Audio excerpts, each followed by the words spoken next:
welcome to the 6th lecture in the Charles Courier Foundation lecture series. Before we begin, I request the audience to switch off their cell phones or put them on silent. Today's lecture is presented by Mr. Pantelya Fernandez. Mr. Fernandez is a Goa-based writer, photographer and ethnographer. After working in the construction industry for 18 years, he finally found his true calling, photography and writing. After photographing for a book on church facades, he picked up documentation through photographs and literature.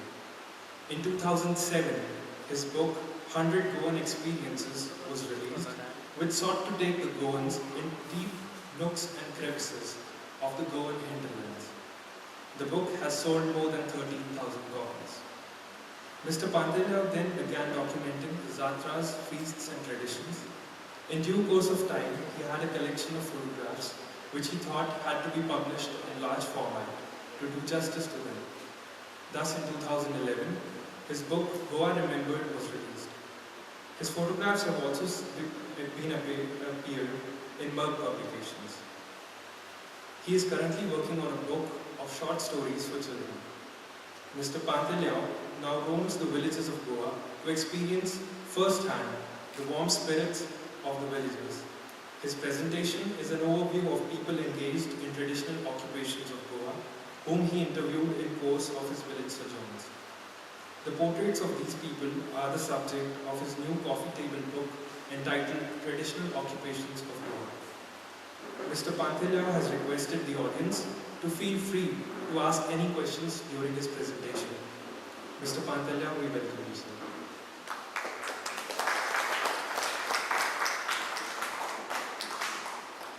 Thank you very much.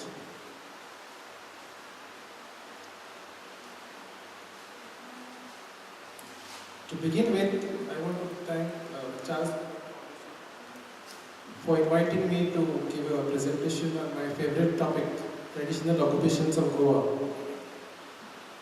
Friends, I spent a good amount of time in the remote villages of Goa, where I look at different facets of the village life. One of them is the traditional occupations of Goa. Whenever I come across a craftsman engaged in a traditional occupation, I make it a point to spend time with them. My interest in them is not from a scientific point of view, like studying the methodology, but from a humane angle.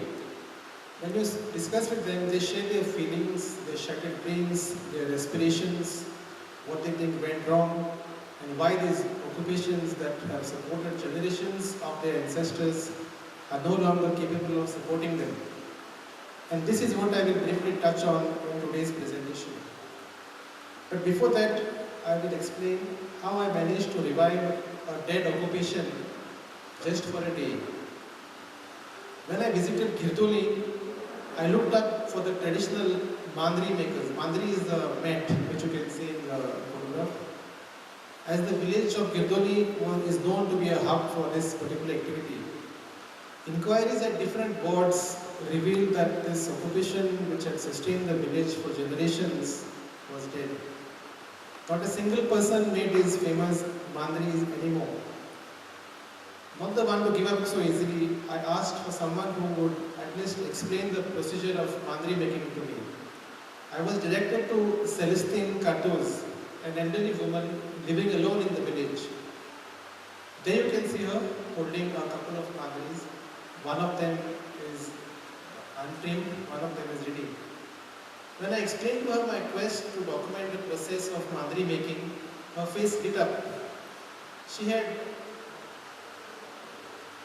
said that she had just burned the mandri on which she slept because it was 8 years old and it had grown thin. And then to her consternation, she found that she could not get sleep without her familiar mandri. And she was wondering what to do about it. My visit germinated in her the idea that perhaps she should make one more mandri so that she could get a sleep. My interest was the encouragement that spurred her on. So she asked me to return after a week. Later when I went, she had already scouted the khazans and the fields for the lovo. Lovo is the special reed which grows in the khazans and the fields of Goa, which are required to make the mandri. You can see the picture of the logo growing in the kazans. With the help of a friend, she had also cut the logo. Logo is the reed, dried it, washed it, and I saw it drying in the sun. This is the logo cut and drying in the sun. I returned satisfied that I would indeed document his occupation. She again called me a week later because she had to get her tools out which were dumped somewhere for 8 long years. Next week, I found Celestine weaving string. This picture shows the logo bundled up. Next week, I found Celestine weaving string out of the bark of a savor tree. For this task, she uses an interesting tool called the Anthone. Anthone, the tool is seen against your thighs. It's a wooden rod fixed at the lower end to a flywheel, while the other rod is rolled against your thigh. The flywheel provides the wheel the inertia to keep turning with a slight twist. This provides twist or torque to fuse the strands of bark into a strong string. You can see the bark in the pante there. Pante is the basket, and as she twists the Anthone, that provides the torque and it turns into a strong string. Here you can see the detail of the bark being converted into a string. Next, Celestine fixed 4 pegs into the ground.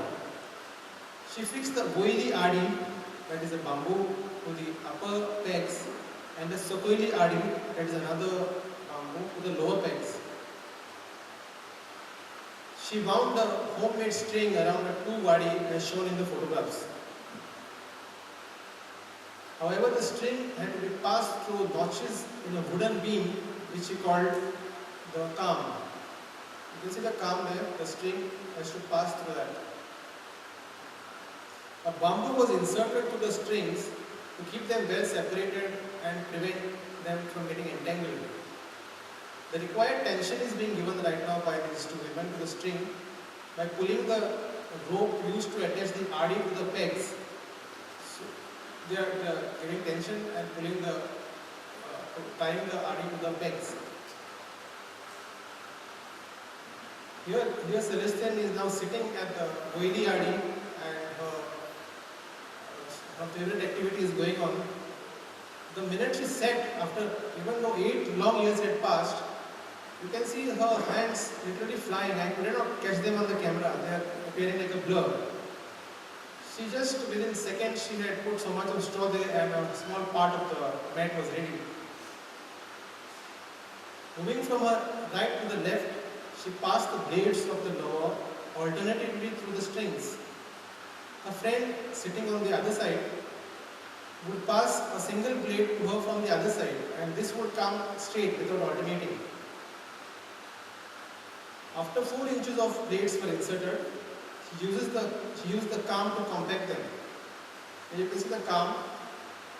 She is beating the kam against the lower to compact it into a mat.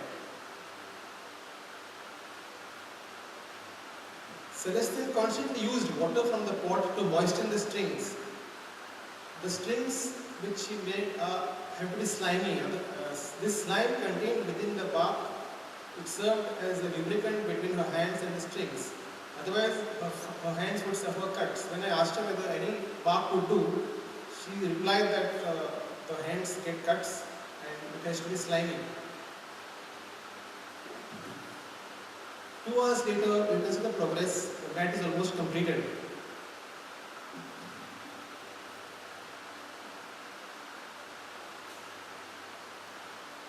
The mat is now ready.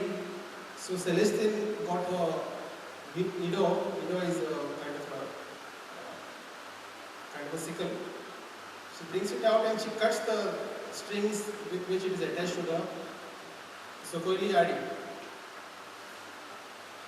The strings were then fastened, tied into knots, and made strengthened from all sides with a stitch of jute.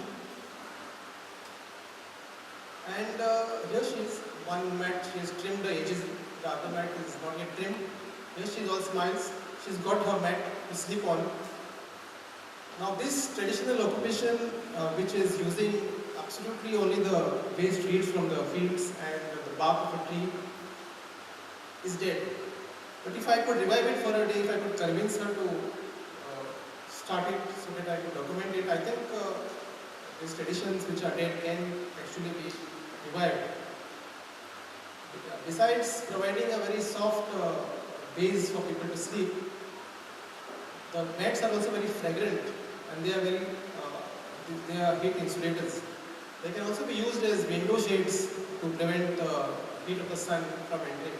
They can be rolled up and rolled down as when required. So this was one detailed occupation which I have just shown you. The rest of the occupations I will be briefing through a bit faster.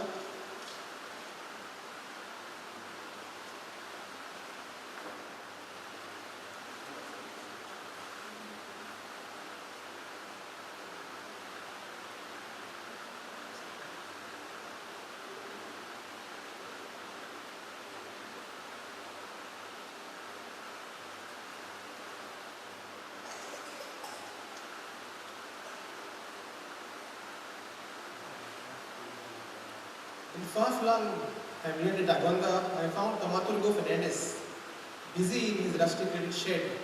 His voice floated out as he coaxed his bull with endeavoring terms like Sol, Sol Baba, Begin Sol, Sol Shana Maza, Sol. Entering the shed, I found a wooden gano. Gano is the oil extractor machine, with the bull driving the pestle around.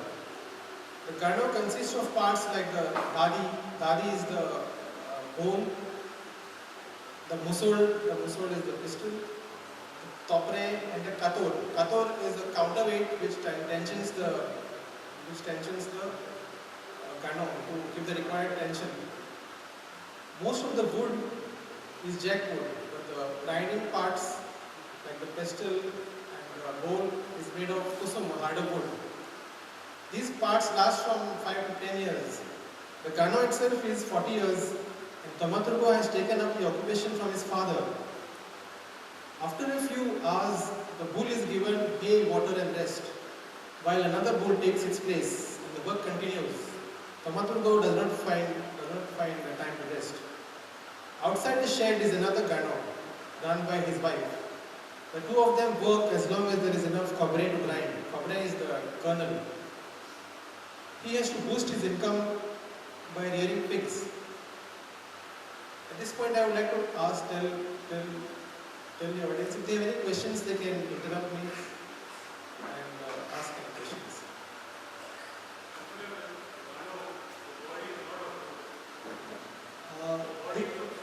No, this particular gano looks like stone, but I have verified it is of wood. There is one more outside. The bottom there is some support.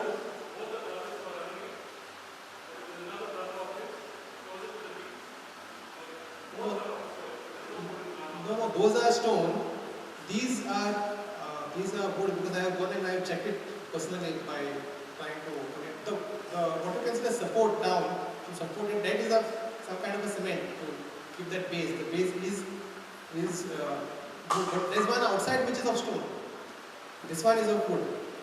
I verified it specially. I went there and checked. This oil which was extracted like this is generally cold extracted oil, and it is extracted without any contact with metals. Long ago, Goans used to use mostly the coconut oil for consumption, and there used to be no complaints. But of late, there are complaints of different diseases. Whether these complaints arise from heating the oil or metallic contact, these are areas that can be explored. In the other corner of Goa, in Palia, I found another machine which required no electric power. It is called the Hathmark or hand loom. Its owner is Baburao Tilve, who spends the evenings of his life spinning the various beads of his Hathmark. He weaves the bright red kashti is the loincloth, the kapod is the sari, the balo and the chador that is the towels and the bed sheets. The process is to spin the chakra, which you can see him doing there, and wind his spools with thread. These spools then go to a CD, which is like a ladder-like structure, to be arranged in the sequence required by the design, and bound on the rath. The rath is again visible in the background. He says, my father was a weaver and I learned the skills of weaving and design as his apprentice since my childhood. Those days there was a big demand for our products, which included the ones which I have explained above. He says that they had many hatmark and employed many workers. After the liberation of Goa, he says, cheap cloth woven on power looms around India made their appearance in Goa, and the demand for locally produced material was diminished. Again he says, for the last 2 decades, we are literally pushed out of our trade. The last decade has been burst. Gauda women no longer use the traditional dress. Now the padekars, that is the coconut pluckers, now the laborers use the kashti. I have shut down all the other hatmark and operate only one, using a little help from my brother. This is who is operating the second part of the hatmark. This is where the other side of the cloth is woven into the longitudinal strings. This weaver is also one of the last weavers of Goa, and he still weaves cloth not to earn money, but because he enjoys doing that. Whatever he sells, the money which comes out of his product is less than the amount he spends on the threads.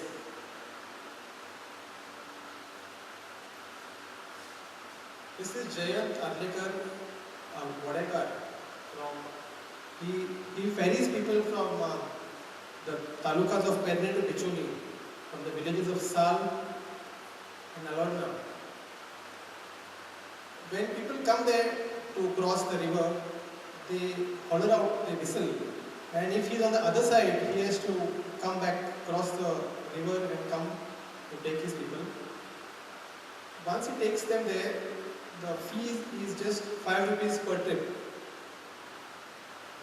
He says, presently, even though I charge 5 rupees per trip, the day's pickings hardly cross 100 rupees. I have even had to return home with as little as 20 rupees in my pocket. In the olden days, when the fare was meager 50 paise, I would earn sufficiently to make both ends meet. Those days, people hardly had any personal vehicles, so they relied on my boat to shorten their distance. For him, the tragedy was the bridges which spanned the rivers and the vehicles which everybody bought. When the bridges were built, now if a ferry boat is plying the river and if a bridge is built, the ferry boats are plied elsewhere, the government takes them off elsewhere. But people like Jayant Arlekar had simply lost his work when the bridges were built. No one thought of them. He is actually the son of a boatman who had big boats, and his boats would ply overnight with marriage parties. They would go to Morishi, they would get salt, they would get wood. So when he was a boy, he was very rich. His father was a big man with a big boat. He was the captain of the big boat. But again, with the progress, these poor people have lost their existence, lost their sustenance. Here he is carrying his 2 passengers. How much does he charge per person? He charges 5 rupees to cross. And if he happens to be on the other side, he has to make a free trip to take you. He can't wait for the passengers. This is the process of jaggery making, which is still going on in Goa. This is in the village of Gokulne in Kepe Taluka.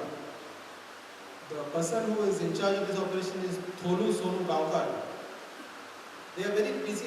Once they start the process of extracting juice, they don't stop till the entire sugarcane juice is converted into jaggery. The ground is treated sacred, so you have to remove your footwear and you have to tread. The first batch of jaggery which they make, what they do is they boil 24 tins. They have a measure of a tin, which yields after boiling for 3.5 hours, these tins, they get around 3 tins of jaggery. While it is being boiled, these tools which are being used, they are known as the zaro, they skim off the dirt. You can see the children having a game time there on the fibers of the sugarcane. After 3.5 hours, the kyle is brought with the help of the spoles and the jaggery is poured into a kalme.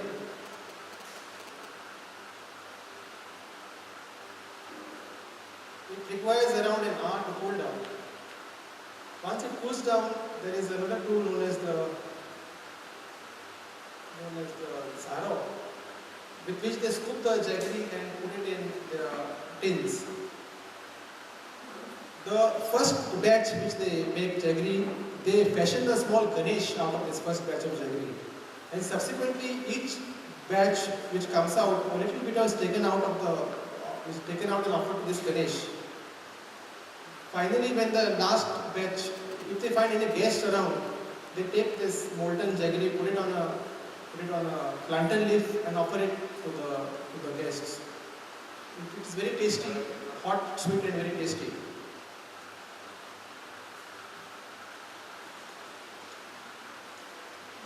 This is Shambhu Khanepar, who has unfortunately passed away last year. He and his wife made implements of bamboo, like the Pante, Suk, Sarni, Kurpone, Vinle, Kudo, etc. These people were earlier known as Mar, but now they are simply called as Harijans. So I asked his wife Sumati, I said, what do you understand by Harijan? So according to her, the Mars were almost untouchables, or people at the very bottom rank of the society. So she says that Harijans means untouchable. So she had that notion. Historians have however found that the word Mara translates into, I quote, of the eldest family, unquote, in the Mundari language. In 3000 BC, when the Khor tribe from Chota Nagpur moved into Goa, they called the natives Marang, which in Mundari language means of the elder house. Hence this tribe, now a caste by itself, are the first settlers in the land of Goa. Again, historians have found that in certain villages in Satari, the Holi festival only commences after the Mar festival is celebrated in the Maramado. Maramado is the Mar settlement. And in all villages in Goa, custom demands that the Batandar Mar, that is the holder of the hereditary office, must be present at the time of erecting the symbol of the Holi. The Batandar Mar has exclusive rights to all the coconuts offered at the symbol of Holi, is also to a portion of paddy from all the fields at harvest time. In certain Hindu temples during festivals, the Mar enjoys the privileged priority of entering the temple first with the divas, as the oil lamp. Certain Hindus as well as Christians believe that a Mar inherits from his ancestors powers to ward off evil eye, and therefore a Mar is entrusted by the upper caste to offer rituals to cast off evil spirits and evil eye. Hence the Mars, being the first settlers of Goa, should have had the respect that of the eldest family deserves. Unfortunately, they languish in poverty, and due to the stigma, some of them have even given up their traditional occupations and have taken petty jobs.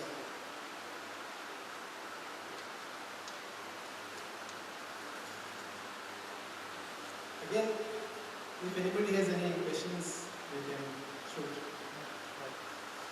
This is what is happening here is what is known in Konkani as Gaur Shuntat. Gaur Shuntat means stitching the house. When I spoke to the person doing the job, he told me that even though the word Gaur Shunta is literal and true, he says, because when the bamboos are spread on the rafters, they actually have to take the thick thread, and actually do a stitch with the thread so that the bamboos firmly sit. If they nail the bamboos, they would split, so they don't nail it.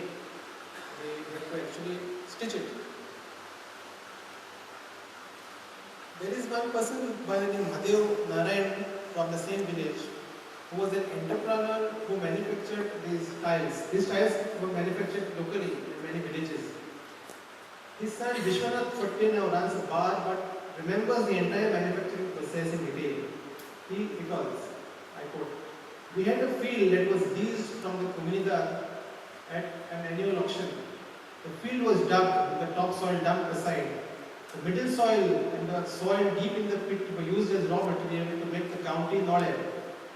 The mud was carted to a small thatched shelter in the field itself and mixed with water and molded thoroughly by feet till it got very clayey.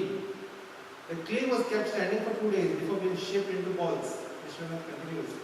"This ball of clay was given a flat trapezoidal form with the thickness of the tile by placing it in a wooden mold. From here, another mold would give it the final curve of the tile. The second mold had a handle and hands resembled a bat. After the clay set, the form was pulled out with the help of the handle and the tile sun-dried for about 5 days. Then the tiles were fired in a kiln. Plenty of firewood was required for the firing. The tiles were covered with straw and then sealed by the clay so that they did not escape. The tiles remained in the kiln for about 3 days. Until a few decades ago, most of the houses had these tiles, but the arrival of Bangalore tiles from Bangalore, the construction of a bridge at Honavar and Kali River promoted the Bangalore tiles to be imported to Goa, and people found these tiles redundant. So these big manufacturers who had huge infrastructure just vanished. They gave up, and their sons had to pick up other kind of occupations.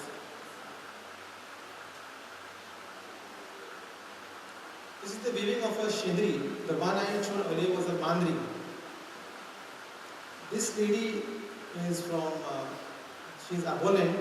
She is from Kotigaon, a village called Bolte. The coconut palms which we usually discard here in our villages, she collects them. She pulls up the fronds from the palm leaves, pulls out the midriff and keeps it aside for the broom, which some of us do it here too.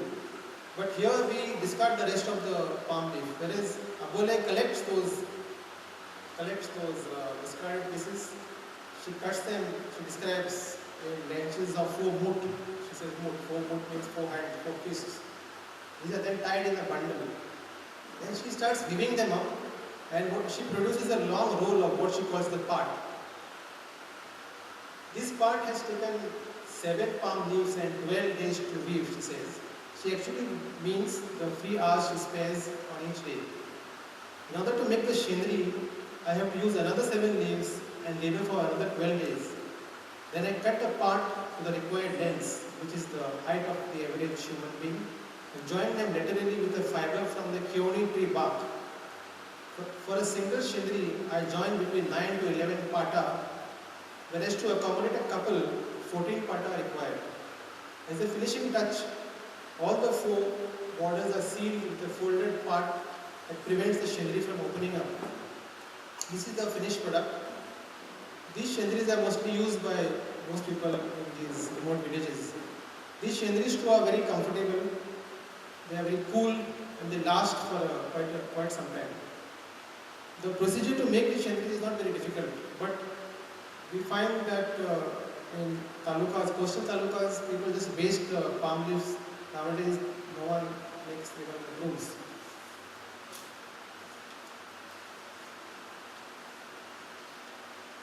This is Mario Ratus from the same village, Benaural. His specialty is he was one of the, belongs to the member of the gang who tirelessly whitewash all the Goan churches, chapels, compound walls with the signature brush which they call pishon. This brush had to be made painstakingly at home. They learned the secret of making this brush from their father, who was also a painter generally. This homemade brush consists of a long handle about 6 feet in length and bristles which were fashioned painstakingly at home by the painter from a discarded banana plant. After the banana bunch is removed from the plant, The stem is cut off at the base and discarded. These whitewashers would collect such stems and bring them home. After drying them well, they were divided into pieces of 1 haath, that is 1.5 foot each. These were split longitudinally, dried and put aside. When a job came calling, this kedia ard, that is the banana plant stem, was evenly arranged around one end of the bamboo pole and tied to it. Coir string was used to provide strength, and vaye, that is fibers pulled out from a palm leaf, used to keep the kedia ard fibers in place. The tip was tied at intervals of 4 inches each using jute fiber. The pishol was then ready to use.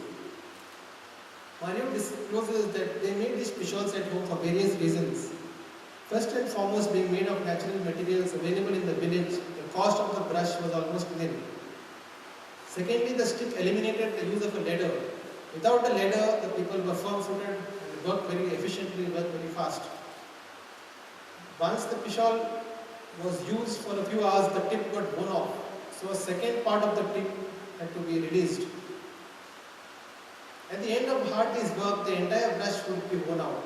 When the painters got home, they had to make a new pishol using a fresh kedia ard, that is the banana stem, the other parts being reused. But of late, it's very difficult to find this pishol. Mario had this brush at home and he agreed to give me a demo, and that's how I got this photograph.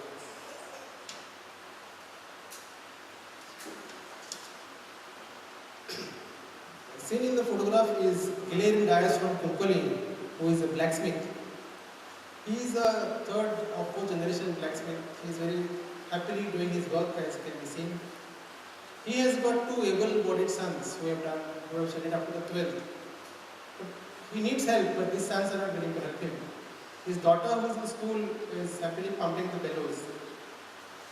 I asked him why his sons don't help him. He says they don't want to bruise their hands, they don't want to burn their hands. They've applied for a job on the ship. He says, I don't complain, it's their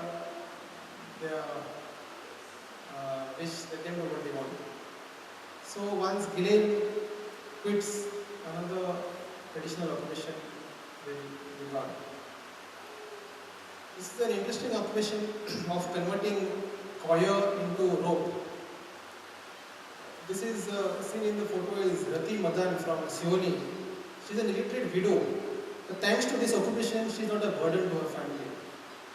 But Rati produces her own raw materials. She collects the outer coconut husk at the Swarna from the neighborhood. She used to go to the riverbed, dig a pit, and bury this Swarna. In between, she had to spread some muck so that they decompose well. 1.5 years later, the pit was opened up. They extracted the mass, pounded it with a heavy pole, and what came out was beautiful seasoned coir. Here she converts it into string. Once she has sufficient amount of string, she then pulls out this old gadi, which she calls it, and converts these strings into a rope. She is helped by her nephews, brothers-in-law to run this operation. The minute these ropes get into the market, they are sold very fast. The secret being that the coir is seasoned by saline waters and lasts longer. She says that there is a lot of material available in the market. The ropes come from Kerala, but from Kerala the seasoning happens in the sweet water lakes and the ropes get worn out fast. So she has demand for her work. Unfortunately, all the sand miners camp along the riverbeds and all the workers use the riverbeds as a toilet. So she says that eventually she'll have to stop going to the riverbeds to produce her own raw material. The option is then to buy raw material, which then comes from Kerala, and the advantage is lost. So here's another example of a big mine, a mafia, sand mining mafia, how they push out the traditional occupations of Goa to the brink.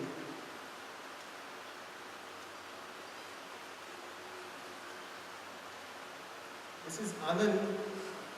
He is busy at his kiln roasting grains.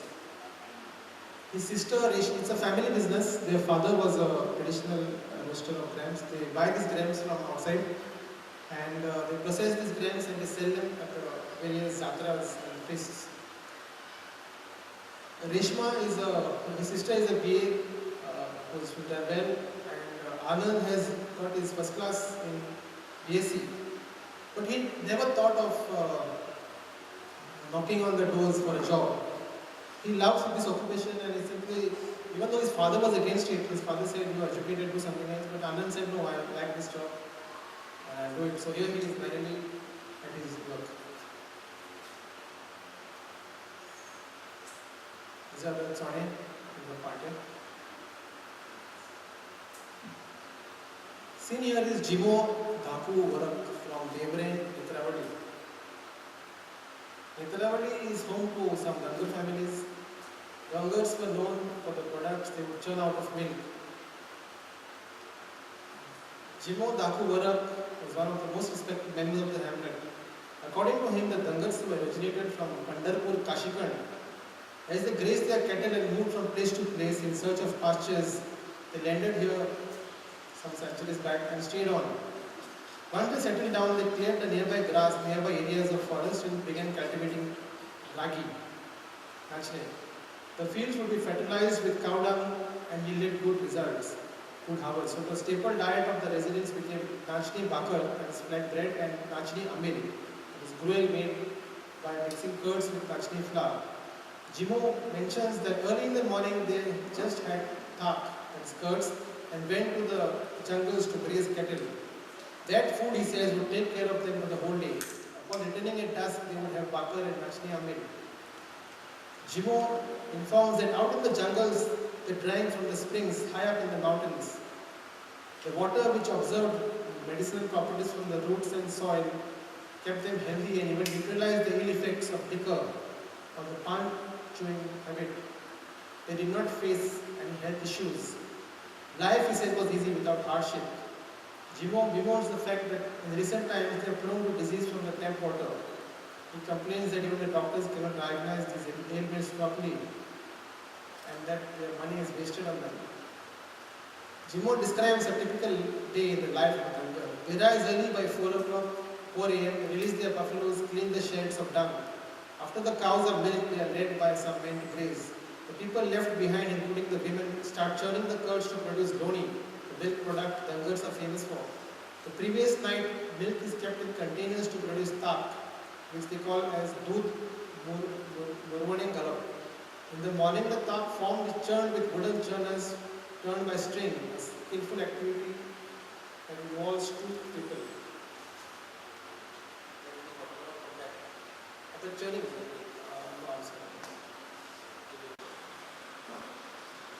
yeah, they do that only for some ceremonial purposes now. This is a very interesting story of Rajesh Dargalkar. This is a reversal of traits. Rajesh is a civil engineer who got a job in the government, a temporary job, which he took up. And after the expiry of his contract, he was called for another interview and told to cough up 2 legs. So Rajesh went home. He is the son of a person who used to take mango trees on rain. So he thought over it for some time and then he refused to pay the bribe and took up his father's occupation. Here is man. So what Rajesh does is he uses his education to organize his trade. He has a jeep, he has got a lot of skillful men. He takes around more than 100 trees on rain every year. He goes around all the trees, fertilizing them, spraying pesticides. He keeps a check on the trees when the fruits are ready. They come as an organized gang. Within a few hours, the mango tree is stripped of all the mangoes. They pay the landlord and they go. So he uses his education to organize his trade, and he has given a good reply to the bureaucrats by refusing to pay bribes. This is Sakrana Tejelo from Salvador de Mungu.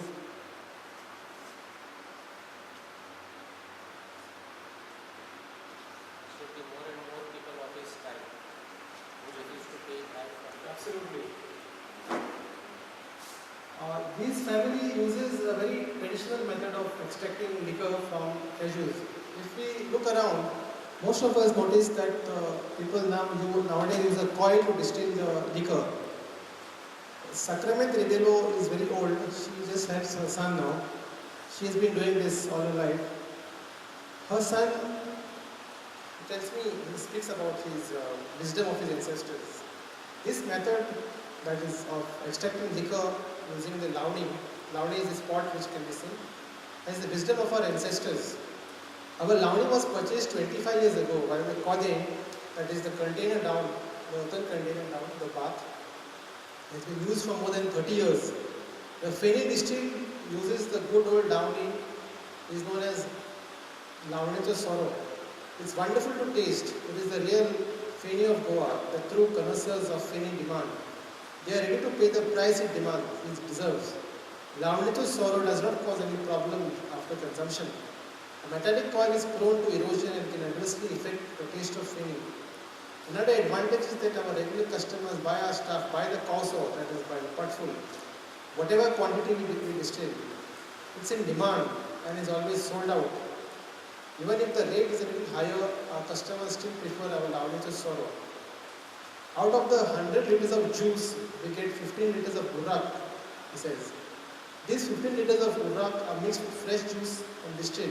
The same process is repeated. This time, the 15 liters which are obtained is cashew Feni with a strength of 20 gram.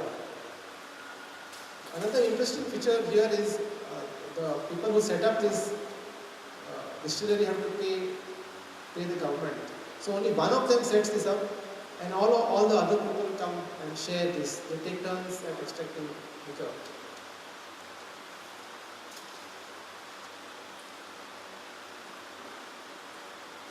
This is Agustin the Padekar. He is from Benavali. He looks like a Spider-Man doing some tricks up the tree, defying gravity. Agustin has interesting tales to tell. Once when he was up on the tree started falling down. And he was absolutely nervous. He thought he was going to die. But coconut trees usually come down gradually because their roots are well embedded into the soil. And fortunately for him, he came to rest on a bund, on an embankment. And then he could safely jump. But he says in that brief moment when the tree was coming down, I thought I was dead. On another occasion when he climbed right up and he hit his koito, he hit a beehive. And all the bees were after him. He just slid down the tree. They can slide down the tree because they have a lot of dead tissue because they are out of pressure. So he slid down the tree, and there are ponds nearby in the villages. So he just jumped into a pond and stayed there for as long as he could hold his breath because the bees can't go in the water. When he managed to come out, to his luck, he had found that the bees had gone and he left. Agustin earns well. He is to pluck our 10 coconut trees, he charges 500 rupees and 50 coconuts. And we can't do anything about it because there are hardly any coconut pluckers.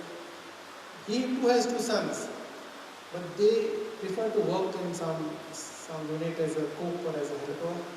Because Agustin says, if you see his build, you can see how well it is, how hard the work is. But his sons don't want to work, and he has no complaint. He says, let them choose what they want to do. This is Sushila Khandeparkar from Priol. She is very frail and it's hard, you cannot believe that she was at iron.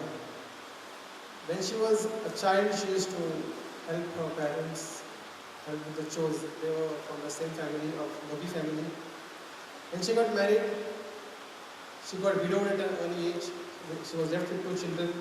Using this iron, which is fired by using coal, she has raised her family. Her sons have done well, her grandchildren have studied college, but she continues to use this iron.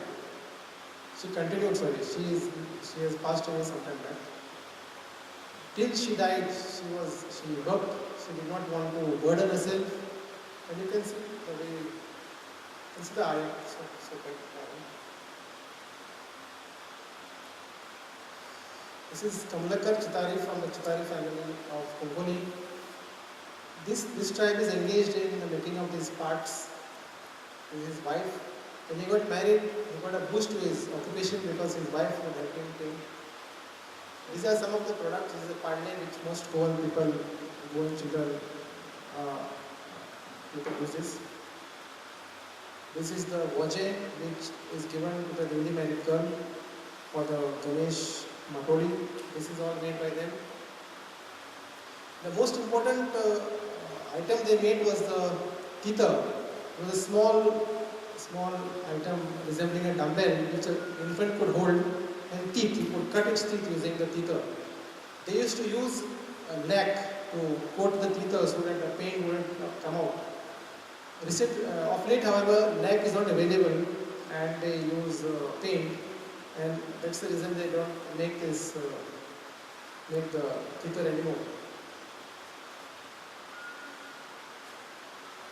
John Kaitan Sikwera from Sukot.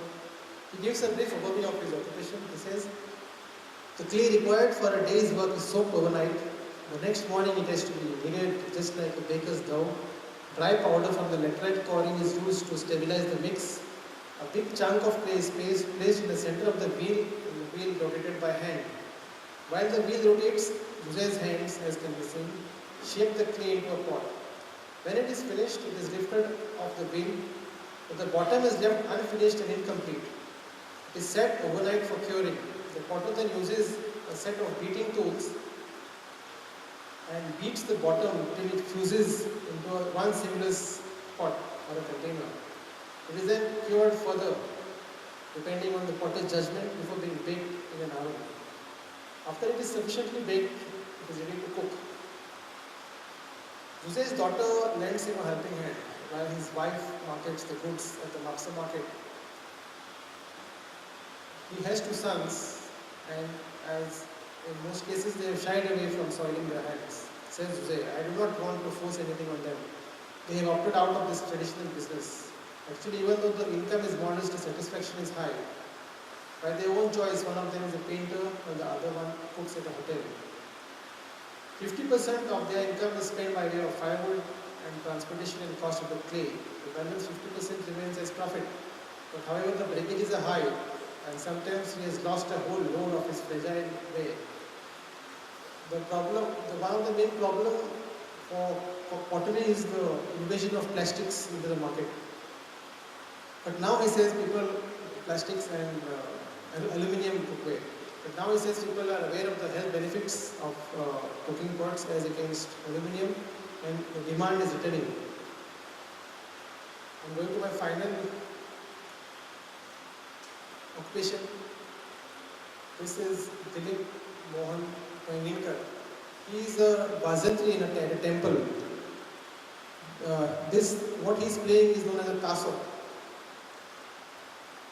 He makes his own taso. This taso is very old. It is his grandfather's, and whenever the parts get worn out, Dilip himself makes new taso for the temple rituals.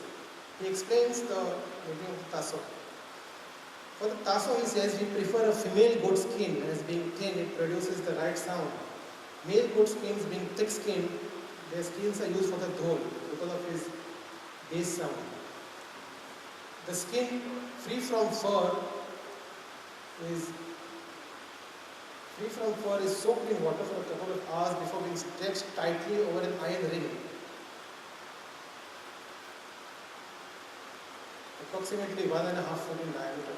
After drying it overnight, it is sewn around a ring, an iron ring, and any excess skin trimmed off. With a red hot iron rod, 16 holes are punched along the periphery. That readies the surface of the taso. This skin is then attached to this wooden bottom. This is the wooden bottom. Here are the parts of the taso, wooden parts. This is how it is assembled, how it is tied. And finally, the taso is ready. Well friends, that is the end of this presentation. I hope I did not bore you.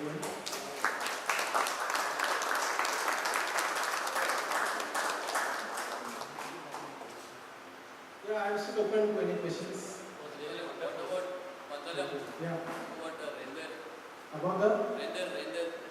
Really, being a very common, I've tried to choose things which are not so common.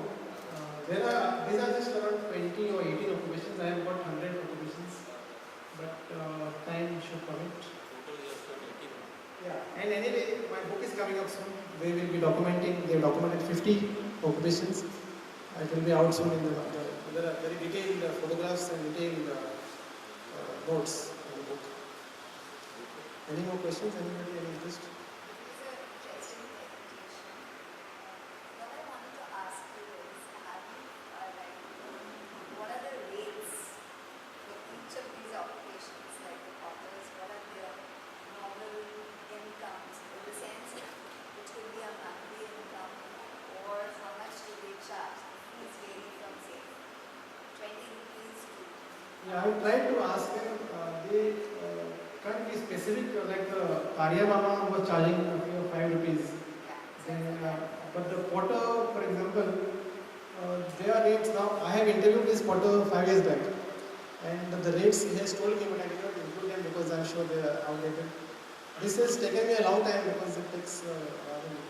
I've done 50 detailed things. So they have told me that I asked them how they survive. Most of them survive. The problems are the insensitivity of the society and the government to just discard them. When you did your research, what were approximately the rates like? The potters. Not potters, but the others. For example, this particular. Okay, this person who is to take this class, so he is a Vazantri of the ancient temples. That is not his job. He is paid a pittance for that. Just a small allowance. He is working elsewhere as something else. But he doesn't make these instruments himself. He doesn't sell them. He only makes them for himself. If anybody wants his help, he helps them. But he doesn't make the wooden part is made by a carpenter. They explain to the carpenter how it is to be done. The carpenter makes it, and then he only assembles it. He gets the goat skin, of course. Have you brought this dye class to the attention of the authorities? This book which I made, I gave it to the CM to say that this is a book on occupations, and maybe you could help me to publish it by doing some order. It was kept for around 9 months in the office and returned. More amount? No promise. We'll see when the book is ready. We will see. Okay. So it is still pending. It was given 9 months back. I mean last year. So I was just waiting for some vacation. But okay. So they are not too much hurried. But there is a scheme which they have come out with in which they help these people. They pay them a pension. It is there, but whenever I ask these people, they are not aware of that. No one actually takes the schemes to them. It is done and it is there in the office. There is no cell which takes it to us.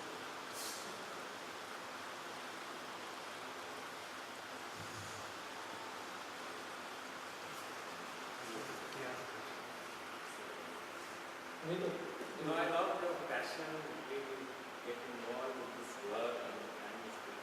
I enjoyed it. I'm wondering whether we could have slightly bigger frame for this, in the sense that this really has nothing to do with Goa. Almost every one of them is available in various forms on the West Coast. So that would, I think, enrich the whole project. You know, rather than, I think it's a bit of a prejudice to make it one, to celebrate nationalism, to labor on such a wide region. One. Second thing, why occupation? Is Mar an occupation? That's one side. Mar is also an important side, social category. As you rightly point out, the sad part is even after giving the occupation, you don't get rid of the stigma. And being on panels, I know that when we sit down, we see the scheduled removals also. You know, despite being pregnant, is very good. Or a girl is not in school publicly, if you perform like this, you don't have to sell fish in the market like your mother. So, what I mean to say, the technology part is deeply socially embedded. Yes. And Vazantari, for instance, is a very contested today occupation. I mean, the whole temple structure is shaking because some of them refuse to play. As you right now, they don't play. The thing doesn't start. So what do?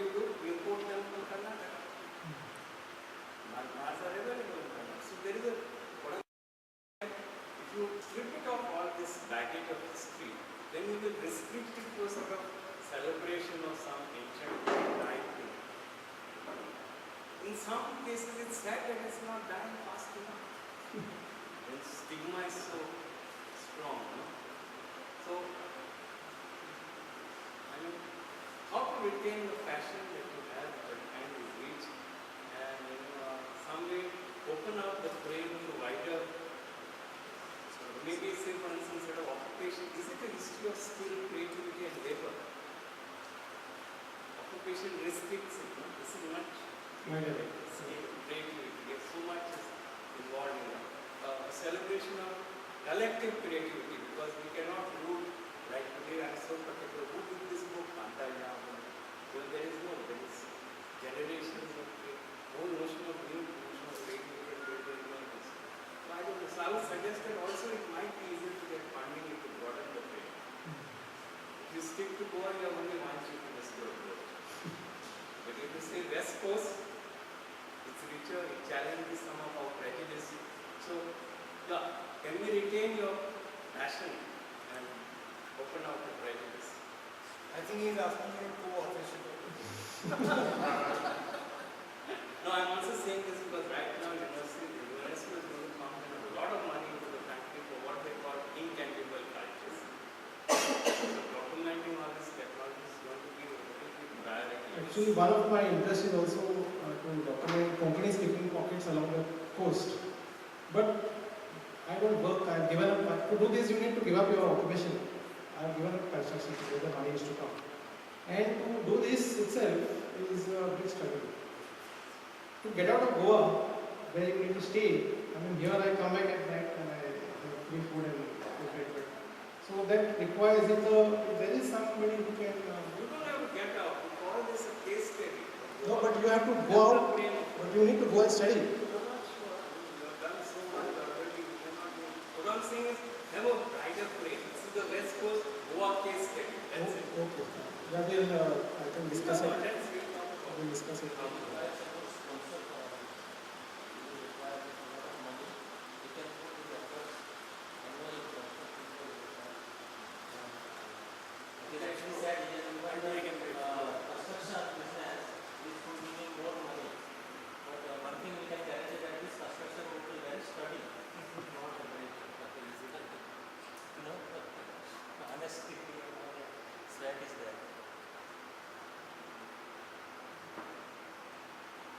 Okay, that's it. Victor wants to have his parking lot cleared. This very foundation. Thank you, Charles. Thank you. Foundation. Can they do something? I'll have to ask them. They have done something to start the preparation. Thank you everybody for coming.